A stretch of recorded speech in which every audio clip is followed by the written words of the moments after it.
कहीं पे लिखा गया है कि सच और सूरज को ज्यादा देर तक नहीं छिपाया जा सकता। हमारी जिंदगी में ऐसे कई अवसर होते हैं जब हमें पूरा विश्वास होता है कि जो सामने वाला इंसान है ना, वो हमसे झूठ बोल रहा है, हमें बेवकूफ बना रहा है, लेकिन हम उस वक्त चाह के भी कुछ नहीं कर सकते, क्योंकि सामने वाला आपको कभी नहीं बताएगा कि आखिर सच क्या है। क्योंकि या तो सच उसको पता है या भैया ऊपर वाले को पता है, और वो सामने वाला इसी बात का फायदा उठाकर हमें गोल गोल घुमाता रहेगा। वो बंदा झूठ बोल सकता है, वो झूठी कसम भी खा सकता है, और किसी के सर पे हाथ रख के भी बोल देगा कि ये झूठ है। इसलिए ये सोचना कि सामने वाला बंदा कसम खा रहा है तो सच्चा है, बिल्कुल बचपना है। तो क्यों ना हम अपने अंदर एक खूबी डेवलप कर लें जिससे कुछ मिनटों के अंदर किसी से थोड़ी सी बात करके भी हम इतने काबिल बन पाए कि हम ये पता लगा सकें कि हमें सामने वाले इंसान पे ट्रस्ट करना चाहिए कि नहीं करना चाहिए। झूठ पकड़ना बहुत जरूरी है आज के समय में। आप अगर किसी कंपनी में इंटरव्यूअर हो तो कैंडिडेट का झूठ पकड़ सकते हो। आपका लाइफ पार्टनर आपसे कुछ बात छुपा रहा है, उसका झूठ पकड़ सकते हो। आप कोई बहुत बड़ी पैसों की डील करने गए हो तो सामने वाली पार्टी कितना ही आपको इंप्रेस करने के लिए बोले, आप उसका झूठ पकड़ सकते हो। मैं ऐसा मानता हूं कि झूठ पकड़ना जिंदगी का और आपकी पर्सनैलिटी का एक सबसे महत्वपूर्ण हिस्सा है, जिसको भैया अगर आप सीख गए ना, जी हां, ये सीखने वाली चीज है जो प्रैक्टिस से आती है। तो अगर आप इसको सीख गए तो जिंदगी में कभी धोखा नहीं खाओगे यार। चाहे खाना कम खाने को मिले, चाहे पैसा कम हो, चाहे प्यार हो या ना हो, उम्र जिंदगी में कम हो तो काम चला लेंगे, लेकिन जब जिंदगी में धोखा मिलता है ना तो इंसान की कमर टूट जाती है। और उस वक्त इंसान के दिल में सबसे पहले यही आता है कि यार काश ये सब मुझे पहले से पता होता। तो ये जो आपका स्टेटमेंट है ना कि काश ये सब मुझे पहले से पता होता, इसको 10 मिनट में हम चेंज करने वाले हैं इस स्टेटमेंट में कि ये तो मुझे पहले से ही पता था और मैं पहले से ही समझ गया था। तो भाइयों, आखिर किसी का झूठ बोलना कैसे पकड़े? इस वीडियो में मैं 5 बहुत ही तगड़े रामबाण तरीके एग्जाम्पल्स के साथ में आपके साथ शेयर करने वाला हूं। आपको समझाने की कोशिश करूंगा जिनको सुनने से ज्यादा आपको समझना जरूरी है। क्या जरूरी है? समझना ज्यादा जरूरी है। अब यहां से इस वीडियो का एक एक शब्द अपने दिलो दिमाग में बिठा लेना। देखिए, मैं आपको झूठ पकड़ने के 5 तरीके बताऊं, इसके पहले एक डिस्क्लेमर देना चाहता हूं यार कि ये जो भी तरीके मैं आपको बताने वाला हूं, आप अगर इन सब को यूज कर रहे हो तो अपने रिस्क पे यूज कीजिए, क्योंकि जिंदगी में रिश्ते दोबारा नहीं बन पाते। आप जो भी कर रहे हो, फायदा आपका, नुकसान आपका, सबके जिम्मेदार आप ही हो। मैं कोई गारंटी नहीं ले रहा कि ये तरीके 100% आपके लिए काम करेंगे। तो मैं यही चाहूंगा कि किसी के नुकसान के लिए नहीं, बल्कि आपके फायदे के लिए, आपको सही रास्ता दिखाने के लिए और आपके खुद के सेटिस्फेक्शन के लिए इन तरीकों को आप यूज करें, जो मैंने काफी रिसर्च करके कहीं से ढूंढ के आपके लिए तैयार किए हैं। मेथड नंबर 1, झूठ को बढ़ा के पूछें। अब ये कौन सा तरीका है यार, झूठ को बढ़ा के पूछे तो अगला बंदा सच बता देगा? देखिए, उदाहरण से समझते हैं। आपके पर्स में 5,000 रुपए पड़े थे। आप किसी फ्रेंड के साथ में रूम शेयर करते हो। आप किसी दिन मॉर्निंग में उठे और आपने अपना वॉलेट चेक किया और उसमें केवल आपको 3,000 रुपए मिले, यानी कि 2,000 रुपए आपके गायब हो गए। इन 2,000 रुपए के अलावा आपके पर्स में बाकी सब ATM कार्ड वगैरह वही है। उनको किसी ने चोरी नहीं किया, यानी कि जिसने भी पैसे मारे हैं उसने केवल 2,000 रुपए निकाले हैं। अब आपको लग रहा है कि आपके जो साथ वाला बंदा है ना, जिसको आप अपना फ्रेंड मानते हो, जिसके साथ में अपना रूम शेयर करते हो, उसने आपका पैसा मारा है। तो आप उससे कहो कि तुमने मेरे 5,000 रुपए क्यों निकाले, तुमने मेरा ATM कार्ड क्यों चोरी किया है। और जब आप उसको ऐसा बोलोगे तो वो उसको स्वीकार नहीं करेगा, ऑब्वियस सी बात है। या तो वो बोलेगा कि मैंने कोई चोरी नहीं की, या वो बोलेगा कि मैंने तुम्हारे 5,000 रुपए नहीं निकाले और ना ही तुम्हारे ATM लिए हैं। और जब वो इस पर्टिकुलर अमाउंट का, यानी कि 5,000 रुपए का अपने स्टेटमेंट में बार बार यूज करे, तो इट मीन्स कि कहीं ना कहीं दाल में काला है। क्योंकि अगर उसने आपके 2,000 रुपए निकाले हैं ना, तो वो सामने वाला बंदा इस बात पे बार बार जोर देगा। वो अपने आप को गलत तरीके से सही साबित करने की कोशिश करेगा कि मैंने तुम्हारे 5,000 रुपए नहीं निकाले हैं, मैंने तुम्हारा कोई ATM कार्ड नहीं लिया है। तो फिर आप उसको तुरंत बोलिए कि फिर कितने निकाले हैं। हो सकता है बातों के फ्लो में उसके मुंह से निकल जाए, यानी कि झूठ को बढ़ा के पूछने से हो सकता है वो इंसान इतने बड़े ब्लेम से बचने के लिए केवल वो स्वीकार कर ले जो आप उससे करवाना चाहते हैं, यानी कि जो सच है। मेथड नंबर 2, घटनाओं के सीक्वेंस को उल्टे क्रम में पूछिए। देखिए क्या होता है कि जिससे आप सच उगलवाना चाहते हो ना, उसने अपने दिमाग में एक स्टोरी सेट कर रखी होती है।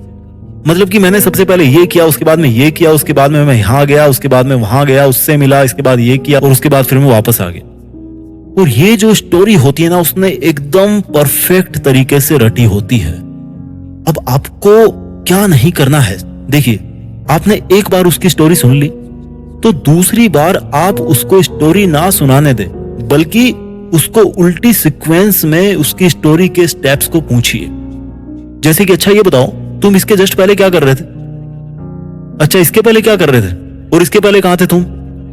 आपके इस तरह से क्वेश्चंस पूछने पर अगर उसकी स्टोरी बदल रही है, या वो कनेक्ट नहीं कर पा रहा चीजों को, या वो काफी सोच समझ के, यानी कि सोचने की एक्टिंग कर रहा है, लेकिन एक्चुअल में वो अपनी बनाई गई झूठी स्टोरी में खुद ही फंस गया है और उसको याद करके बोलने की कोशिश कर रहा है, तो समझ जाइए कि भैया सावधान होने का वक्त आ गया है। क्योंकि हो सकता है वो अगला इंसान आपसे झूठ बोल रहा हो। क्योंकि भाई देखो, सच कितना ही कड़वा हो, पर सच की सबसे खास बात पता है क्या होती है? कि सच कहने के लिए सोचना नहीं पड़ता। अगर आप सच्चे हो ना, तो आपको कुछ भी याद रखने की जरूरत नहीं पड़ती है। आप बिना दिमाग पे जोर डाले अपनी बात को कह दोगे, क्योंकि आप सच्चे हो और आपके साथ में उस घटना का प्रैक्टिकल एक्सपीरियंस जुड़ा होता है, क्योंकि वो एक्चुअल में आपके साथ में हुआ था या एक्चुअल में आप वहां पे थे। तो कोई आपसे सीधा पूछे या उल्टा पूछे, आप आराम से जवाब दे दोगे। लेकिन झूठ के केस में स्टोरी को उल्टी सीक्वेंस में पूछने से उसके स्टेटमेंट्स बदलने के पूरे चांसेस होते हैं। मेथड नंबर 3, सामने वाले के दिमाग में यह बिठाओ कि उसने जो भी किया है उसने सही किया है और वो कोई बड़ी बात नहीं है। अगर आप भी उसकी जगह होते तो आप भी वही करते। ये आपको बिठाना है अगले वाले के दिमाग में। देखो यार क्या होता है, इंसान झूठ क्यों बोलता है, पहले आप इस बात को समझो। या तो उसका कहीं पे फायदा हो रहा होता है, उसके लिए वो झूठ बोलेगा, या फिर उसको अपराधी बना दिया जाएगा। अगर वो सच बोल देगा तो लोग उसकी इज्जत करना बंद कर देंगे, उसको घटिया समझेंगे, इसलिए वो शर्म के मारे सच्चाई नहीं बताना चाहता। तो ऐसे में उसका सच उगलवाने के लिए आपको खुद को भी उसके जैसा ही बनने की एक्टिंग करना पड़ेगा। आपको ये बोलना पड़ेगा कि यार मैंने भी एक बार ऐसा ही किया था लाइफ में और मुझे उसका कोई पछतावा नहीं है।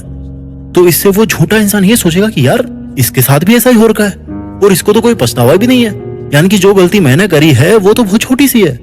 मैं तो फालतू में डर रहा था कि मैंने इतनी बड़ी गलती कर दी। तो अगर उसके मन में आपने ये बिठा दिया कि उसने जो किया है वो कोई बड़ी बात नहीं है, तो इसके पूरे चांसेस हैं कि वो आपको कभी ना कभी सच जरूर बता देगा, या हो सकता है उसी टाइम पे बता दे। देखो चोर मौसेरे भाई होते हैं। अगर आपको सामने वाले बंदे से कनेक्ट होना है तो आपको भी ऐसा शो करना पड़ेगा कि आप भी बिल्कुल वैसे ही हो। और जब दोनों इंसान सेम होते हैं ना, तो उनके बीच में बॉन्डिंग बड़ी अच्छी होती है। मेथड नंबर 4, सामने वाले को ज्यादा से ज्यादा मौका दीजिए बोलने का और उसके वाक्य उसी को पूरा करने दीजिए। अब इसका मतलब क्या है कि सामने वाले को ज्यादा से ज्यादा मौका दो बोलने का और वो सच उगल देगा। देखिए, अगर आप सामने वाले को ज्यादा से ज्यादा मौका देंगे बोलने का, तो जरूरी नहीं कि वो सच बोल दे, लेकिन इस बात के चांसेस बढ़ जाएंगे कि वो जितना ज्यादा बोलेगा, जितना बार बार बोलेगा, उतने ही उसके स्टेटमेंट्स चेंज होने के चांसेस बढ़ जाते हैं। और हो सकता है वो कोई ऐसी बात बता दे जो उसने पहले कभी नहीं बताई हो, या पहले कुछ और बताया था और अब कुछ और बता रहा है। तो इसका मीनिंग यही निकलता है कि जरूर आगे भी इसके स्टेटमेंट चेंज होने के चांसेस हैं। तो यहां पर भी एक संभावना बनती है कि जो सामने वाला इंसान बोल रहा है ना, वो शायद झूठ हो। तो ऐसी कंडीशन में उसका विश्वास करना थोड़ा सा मुश्किल हो जाता है। जब भी आप सामने वाले से सवाल जवाब कर रहे हो ना, और जब वो आपका जवाब दे रहा है, तो आप चुपचाप बैठिए और उसके वाक्यों को आप पूरा मत कीजिए, उसको खुद को पूरा करने दीजिए अपने स्टेटमेंट्स को। जैसे मान लो कि अगला बंदा बोला कि उसके बाद, और फिर वो रुक गया, तो आप उसका सेंटेंस पूरा मत करो कि अच्छा उसके बाद तुम वहां पे गए थे। नो, वो भले ही कितना ही सोचे, उसको सोचने दो, उसको खुद को ही ज्यादा से ज्यादा बोलने का मौका दीजिए और उसके वाक्य उसी को पूरा करने दीजिए। अगर आप सामने वाले के सेंटेंसेस पूरा करने लग गए ना, तो उसके लिए तो भैया और भी आसान हो गया झूठ बोलना, स्टोरी बनाना। मेथड नंबर 5, सामने वाले बंदे का जल्दी जवाब देना और फिर मेन बात से मुकर जाना। मान लीजिए कहीं कुछ गड़बड़ हो गई और आपको किसी पे शक है और आपने तुरंत उसको पूछ डाला कि भैया तुमने तो कहीं ऐसा नहीं किया, और वो तुरंत आपको जवाब देता है कि नहीं मैंने तो ऐसा नहीं किया, मैंने तो ये पर्टिकुलर काम नहीं किया है। यानी कि आपने तो सिर्फ उसको ये बताया कि कुछ गड़बड़ी तो नहीं की उसने, और उसने आपको डिटेल में बता दिया पहले कि यार मैंने तो ऐसा नहीं किया है। ये मान लो सामने वाला बंदा एकदम झपाक से जवाब दे रहा है ना, तो कुछ ना कुछ गड़बड़ है। वो ऐसे जवाब दे रहा है जैसे मान लो उसने अच्छी तरह से सब कुछ रटा हुआ है, और जब आप मेन बात को, मुख्य बात पे जब आप आएंगे, उसको आप उससे स्वीकार करवाना चाहेंगे, तो वो ऐसे बिहेव करेगा जैसे कुछ हुआ ही नहीं हो, या वो हर चीज को बड़े अच्छे से एक्सप्लेन करेगा। लेकिन जब आप उससे मेन बात पूछने पे आओगे ना, तो उसको वो एक झटके में खत्म कर देगा कि नहीं ऐसा कुछ नहीं है। मतलब कि जो झूठ बोलते हैं ना, वो बोलते बहुत ज्यादा है लेकिन बताते कुछ नहीं। आलतू फालतू की चीजों को बहुत ज्यादा डिटेल में समझाएंगे ताकि सामने वाले को ये एहसास हो कि वो उनके साथ में कोऑपरेट कर रहे हैं। लेकिन मेन बात पे जब भी आएंगे ना, वहां से जंप मार देंगे। उनका बॉडी लैंग्वेज बदलने लगेगा और उनके शरीर का हाव भाव बदलने लगेगा, उनकी आवाज बदलने लगेगी। या हो सकता है आपको धमकी दे डाले कि अगर इसके आगे तुमने एक भी सवाल पूछा ना तो मैं ये कर दूंगा या वो कर दूंगी। यानी कि उससे आप सब कुछ पूछिए लेकिन वो सवाल मत पूछिए बस। तो इससे भी संभावना बढ़ जाती है कि हो सकता है सामने वाले ने वो काम किया हो, वो गलती की हो जिसको वो बताना नहीं चाहता, या उसके बारे में वो कोई बात नहीं करना चाहता। मैं जल्दी से इन 5 तरीकों को आपके लिए रिवाइज कर देता हूं और उसके बाद में इस वीडियो के कंक्लूजन पे आएंगे, जो कि मैं मानता हूं कि आपको जानना बहुत जरूरी है अगर आपने इतना वीडियो देख लिया है तो। मेथड नंबर 1, झूठ को बढ़ा के पूछें। मेथड नंबर 2, घटनाओं के सीक्वेंस को उल्टे क्रम में पूछिए। मेथड नंबर 3, सामने वाले के दिमाग में यह बिठाइए कि उसने जो भी किया है बिल्कुल सही किया है और वो कोई बड़ी बात नहीं है, आप भी अगर होते तो आप भी वैसा ही करते हैं। मेथड नंबर 4, सामने वाले को ज्यादा से ज्यादा मौका दीजिए बोलने का और अपने वाक्यों को पूरा करने का। मेथड नंबर 5, सामने वाले बंदे का जल्दी जल्दी जवाब देना और फिर मेन बात से मुकर जाना। अब करते हैं सबसे जरूरी बात, जो कि मैं मानता हूं आपको जानना बहुत जरूरी है। देखिए, गलती करने वाला गलत होता है, इसमें कोई डाउट नहीं है, पर यह हर इंसान का हक है कि उसको अपनी गलती सुधारने का एक मौका जरूर मिलना चाहिए। क्योंकि एक गलती की वजह से आप किसी को गलत जज नहीं कर सकते। बेशक कीजिए, मैं नहीं बोलता, आपका हक है, आपके विचार है, लेकिन कई बार गलती से गलती हो जाती है। कई बार इंसान मजबूर होता है और हो सकता है किसी का इरादा भी गलत हो सकता है उसने जानबूझ के किया हो, या हो सकता है जो गलती वो करने जा रहा है या उसने जो करी है उसके परिणाम से वो वाकिफ नहीं होगा, उसको नहीं पता था कि इतना बुरा हो जाएगा, और इसलिए भी इंसान गलत कदम उठा लेता है। अब देखिए, अगर कोई इंसान गलती करता है ना, तो उस इंसान पर विश्वास करना थोड़ा मुश्किल हो जाता है, पर सुधार प्रकृति का नियम है और हर इंसान का हक भी है कि वो सुधार करे। उसे एक मौका दीजिए सुधरने का। ये जिंदगी कोई अदालत तो है नहीं कि कदम कदम पर इंसान को बोले कि तू झूठा है, तूने ऐसा किया, तूने वैसा किया, तुझे सजा मिलनी चाहिए। ये जिंदगी है, ईमानदारी से जिंदगी जीनी है, एक सपने के साथ में जीनी है, इंसानियत से जीनी है।